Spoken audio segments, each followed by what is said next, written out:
بسم الله الرحمن الرحيم نحمده ونصلي على رسوله الكريم أما بعد. Just briefly, inshallah, today in the Taraweeh Salah, in the 14th rakat. In the 14th rakat, our respected Imam, may Allah grant him the blessing of health, Maulana Zakaria Sahib read, Ya ayyuha rusul kulu min at-tayyibati wa'malu salihah. That address was to the Rusul, the messengers. Ya ayyuha rusul, O messengers, kulu min at-tayyibat, eat from that which is tayyib, which is pure, wa'malu salihah, and do good deeds.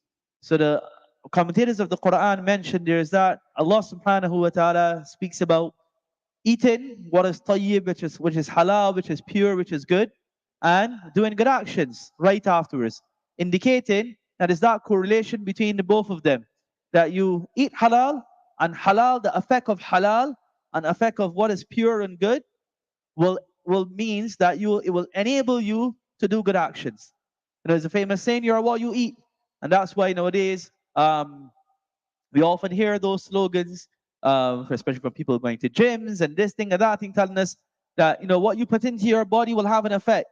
You put good things into your body, good healthy stuff into your body, that will have an effect. On the other hand, Jazakallah. On the other hand, you put things that are not good, not healthy, then it will have an adverse effect on you. So it is essential that we ensure that we put halal sustenance into our body, and that will have a good effect on our body. That will, inshallah, be a motivational factor to do good.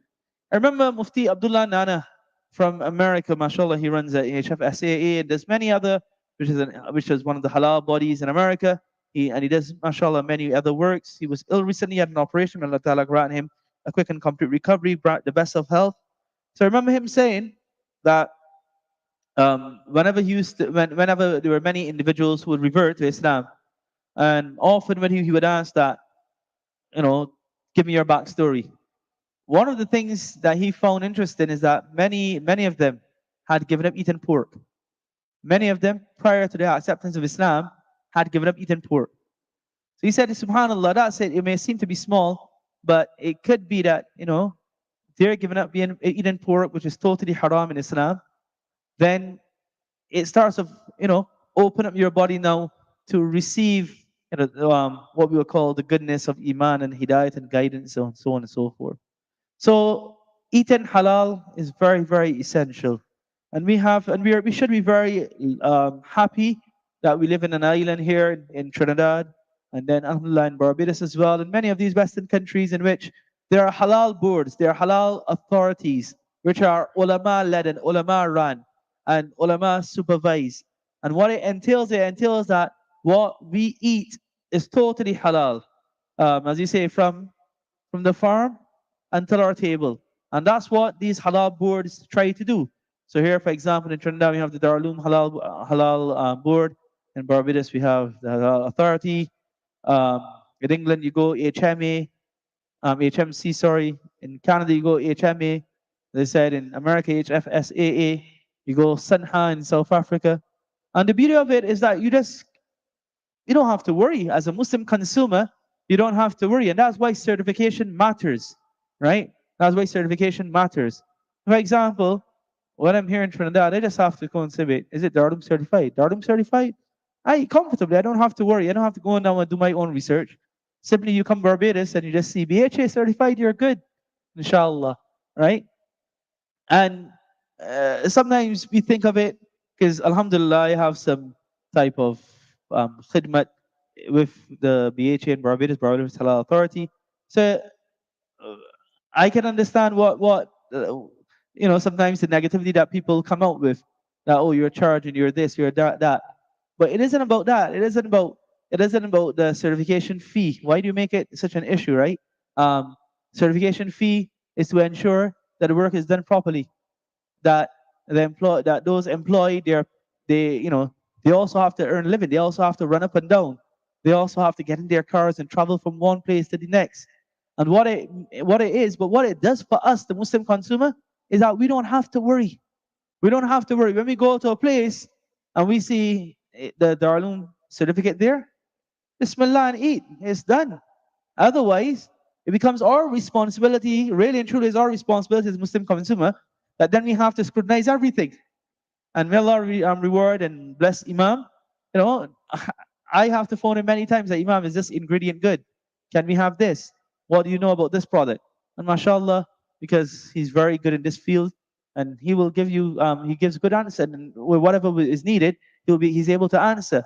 So subhanallah, not only is it just the chicken or the meat or the that we're eating, but then it goes to every little ingredient, from this glyceride to that glyceride to which dye and which coloring and which.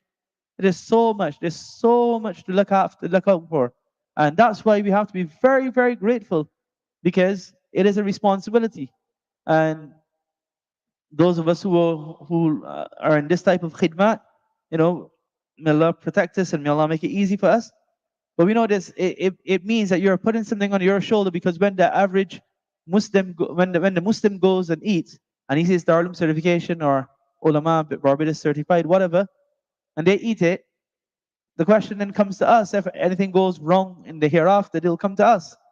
So that's why when you find certifying bodies being cautious, or saying, you know what, we don't have enough information about this, so at this point in time, stay away. It's up to you if you want to go and do it. But when they're telling you stay away, there has to be a reason for it. There has to be a reason for it, right? And it's better to be cautious than go and put yourself into problems. So I'll just give one incident and we'll conclude. It has been mentioned that um, in Afghanistan, among the prominent rulers of Afghanistan during the 1800s was a man called Dost Muhammad Khan, who passed away in 1863. At one point during his rule, he appointed one of his sons as his successor. So some enemy force attacked the kingdom, and he dispatched his son to go and defend. And a little while after, news reached Dost Muhammad Khan that his son had been defeated and he had fled the battlefield. So, being embarrassed and disappointed, he returned home and he told the mother, the boy's mother, his wife, that our son has turned out to be weak and cowardly. He not only suffered defeat, but he also fled the battlefield. This was the time for him to show his bravery and courage. Instead, he ran away from the battlefield. So the mother said that news that you receive is incorrect. And he said, no, the news, first-hand information. He said, no, that news you receive is incorrect. I'm telling you, that can't be my son. A little while after, news came again. And it was that the son had actually won the battle and was returning home victorious. So Dost Muhammad Khan was overjoyed. He came rushing home and he told his wife that, tell me, how could you say with such certainty that this is what happened?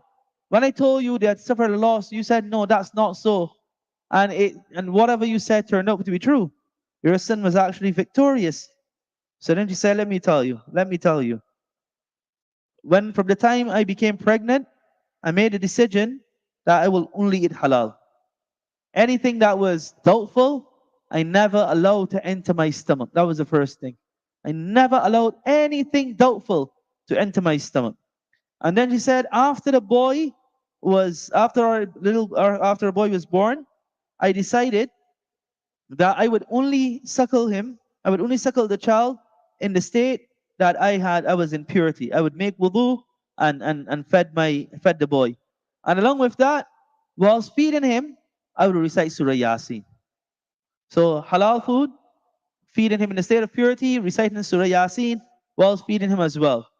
And I also continued to eat only halal food, so that the milk that will go into his system will only and only be halal. And he said that was why I knew that, because I nurtured my son only and only halal. And even after that, she says, even after that, I ensured that as a child growing up, he was only eating halal. So hence I knew that the effect of halal would be that he would never run away from the battlefield. So, beloved friends, let's all make that azam and make that promise for ourselves. Let's try. It doesn't hurt to give up. a little meal because it's doubtful. Eat halal and gain our rewards. May Allah grant us the tawfiq and understand. Subhanallah, subhanakallah.